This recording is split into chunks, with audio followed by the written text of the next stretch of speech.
मेरे बुजुर्ग और दोस्तों, जैसे कि आप जानते हैं, मैं रिफाकत चौधरी, फॉर्मर कैंडिडेट विधानसभा दिल्ली, राष्ट्रीय अध्यक्ष, अच्छी सोच संघर्ष कमेटी का राष्ट्रीय अध्यक्ष। मैं आपको एक मैसेज देना चाहता हूँ।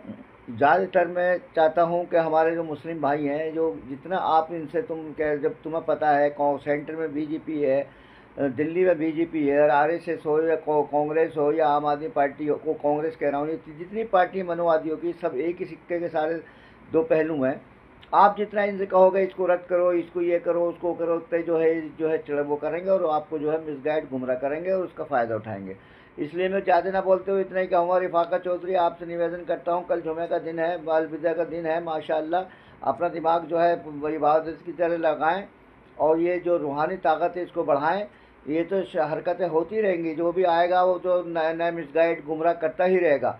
क्योंकि ये वक्फ बोर्ड हो, पर्सनल लॉ बोर्ड हो, इसमें भी नकली लोग बने हुए हैं। इसमें मुस्लिम मंच बना दिया है, पर्सनल लॉ बोर्ड बना दिया है, वही पर्सनल लॉ बोर्ड है, कुछ जमात हिंद इस्लामी करके वही बीजेपी के लोग जो है क्या नाम है कार्यक्रम करते हैं। तो थोड़ी देर बाद देखता हूँ तो वही क्या नाम, मैंने कई बार तजर्बा करा है, जो अपनी ज़िंदगी का तजर्बा है, ये वही लोग जो हिंदुओं को जगा करके जो है खुश होते हैं और मुसलमानों को मिसगाइड गुमराह करते हैं। जब बिल पास जो है, मैं ज़्यादा ना बोलते यही कहूँगा कि देखिए, ईवीएम द्वारा सरकार पर ये आए हैं, ईवीएम द्वारा सरकार जितने भी बिल हैं, जब लालू जी ने कमंडल के अंदर कमंडल कहा था कि महिलाओं का 30% कोटा हुआ था, तो उन्होंने कहा कोटे के अंदर कोटा दीजिए। कोटे के अंदर कोटे का मतलब है कि जो दलित पिछड़ी थी वो 10 को कोटे के अंदर महिला का जो है क्या नाम है आ जाएंगी, उसमें 30 में से 10 महिला आ जाएंगी, दलित पिछड़ा जाट गुजर मुसलमान। लेकिन इन्होंने जो है बिल फाड़ दिया और लालू जी को जेल भिजवा दिया। वही कोटा जब आया जनरल के लिए दिया, कोटे के अंदर कोटा 10%, इन्होंने तुरंत कोटा लागू करा। दूसरे दिन राज्यसभा में, तीसरे दिन लोकसभा में, 5वें दिन नुकती और राष्ट्रपति को भेज के सारा 10 दिन में काम हो गया। तो मेरा मतलब कहने का यह है कि ये जो है जो कर रहे हैं इन्हें करने दीजिए आप, ये सारे मिलके कर रहे हैं।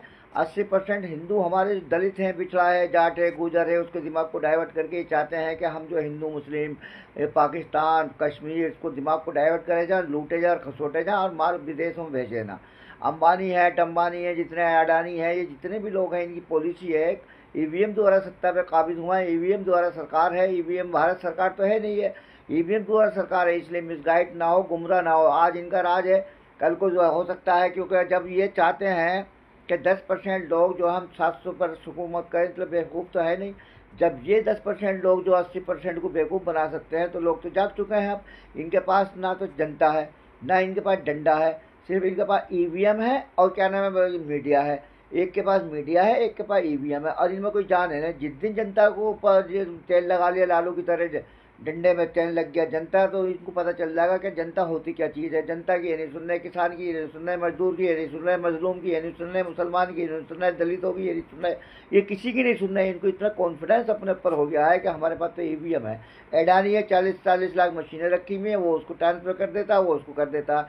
और ये ईवीएम भी कब आया? ये ईवीएम जब आया है, आपको पता शायद पता ना हो, टेस्ट सेंसर के ज़माने से चल रहा है ये खेल।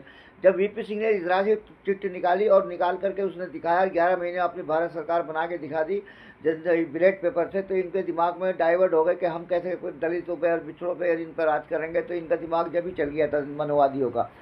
17 सीटें बीएसपी की, रिकॉर्ड उठा के देख लेना।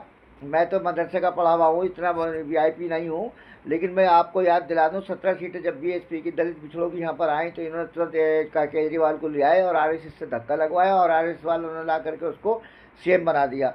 अब सीएम बना दिया, अब सीएम तो बना दिया, लेकिन वो अब कह रहा है कि ईवीएम से सरकार ये मोदी चला सकते, तो मैं क्यों नहीं चला सकता। आरएसएस के पास लोग थे, 4 लाख लोग जाते थे बिहार में, बंगाल में, जहाँ भी इलेक्शन होता था, 4 लाख लोग पैसे भी कमाते थे, उनकी ड्यूटी भी लगती थी। और जब वो उनको ज़रूरत ही नहीं पड़ी, ईवीएम आ गई, तो मोदी जी ने कहा अब ज़रूरत क्या है इनकी, तो वो भी पिनपनाने लगी आरएसएस भी कि भाई हमें नहीं पूछ रही, ये नहीं पूछ रही, सारा खेल है। ईवीएम द्वारा सत्ता पर काबिज हुए हैं, 10-10 साल का कॉन्ट्रैक्ट है।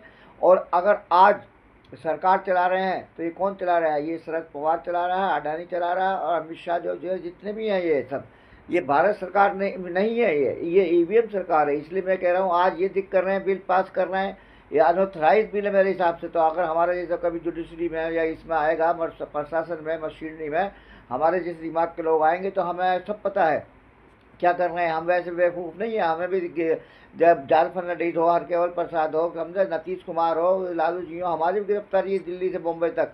हम गेहूं का आज में मंडल कमीशन में कुम्हेर कांड में हम गिरफ्तारी दे चुके हैं। हम ज़्यादा ना बोलते हैं इसलिए क्योंकि हमने देखा है दुनिया। रघु ठाकुर जी हैं हमारे उस्ताद, रघु ठाकुर जी के साथ हमने काम किया है। जो संजय सिंह हमारा भाई है, दोस्त है, बहुत अच्छा समाजवादी नेता है। तो हम उनसे भी कहते हैं कभी कभी कि ये जो है केजरीवाल जो है ये मनोवादी है, ये जो है कि जो है क्या नाम है, ये कुछ भी कर सकता है, और उसने करके दिखाया। ये ईवीएम द्वारा सत्ता पर काबिज हुए थे, लेकिन अब जो है लालू का खेल चल रहा है। लालू को बिहार में क्या है, कन्हैया क्या चीज़ है, कन्हैया को अगर ये लालू प्रसाद को मिसगाइड गुमराह कर दिया, एक दो लोग हैं मनोवादी कि ये तेज प्रताप जो है तुम्हारा जो है जीरो हो जाएगा, आरजेडी जीरो हो जाएगी, कन्हैया को मत लाओ। अगर कन्हैया को राज्यसभा में लाते, तेज सिंह को लाते, जो दलित पिछड़ा होता, कम से कम 20-25 पार्लियामेंट में होते, मिशन के लोग होते, तो ये जो इनकी हिम्मत थी, लेकिन लोगों को मिसगाइड कर देते, गुमराह कर देते हैं। इसलिए मैं कहना चाहूँगा ज़्यादा ना बोलते हुए कि अब जो ये चल रहे हैं खेल खेल रहे हैं, तो ऐसा तो है नहीं खेल ही नहीं को पता है। खेल तो हमें पता चल चुका है इनका। जब ये 10 साल कर सकते हैं तो दूसरा तो 80% वाला 100 साल करेगा। ये इनके दिमाग में नहीं घुस गया बेवकूफ़ों के कि आप ये सोच रहे हैं ईवीएम हमारे पास आ गए, हम ही बस बहुत चालाक हैं, अडानी हमें जानता है, मशीन हमें जानते हैं, ईवीएम हम जानते हैं। ये जो जितना भी खेल चल रहा है, अब 80% लोग जागते जा रहे हैं, होशियार होते जा रहे हैं, संगठित होते जा रहे हैं। लालू के साथ जनता, माया के साथ जनता, मुलायम सिंह के साथ जनता, चौटाला के साथ जनता, जितने भी दलित पिछड़ों की लड़ाई लड़ने वाले सबके साथ जनता है। लेकिन इनके साथ जनता नहीं है, ईवीएम द्वारा सत्ता पर काबिज हुआ। इसलिए मैं मुसलमानों से अपील करूँगा कि इनसे जितना ड्रामा करोगे ये उतना चुड़ेंगे और इतना हिंदू जागेगा। और इसकी ज़रूरत नहीं है जो कल जो आप बहुत से लोग कह रहे हैं जी ये होगा, कुछ नहीं होगा। ये नेतागर्दी चमकाएंगे जितने भी नेता हैं, समझे, वक्त वोट के हों, फलाने हों, ढंग, सब नेतागर्दी है। इसलिए होशियार हो जाओ, संगठित हो जाओ, अपनी जो है रूहानी ताकत बढ़ाओ, इस देश को बचाओ, संविधान को बचाओ, लोकतंत्र को बचाओ। मेरी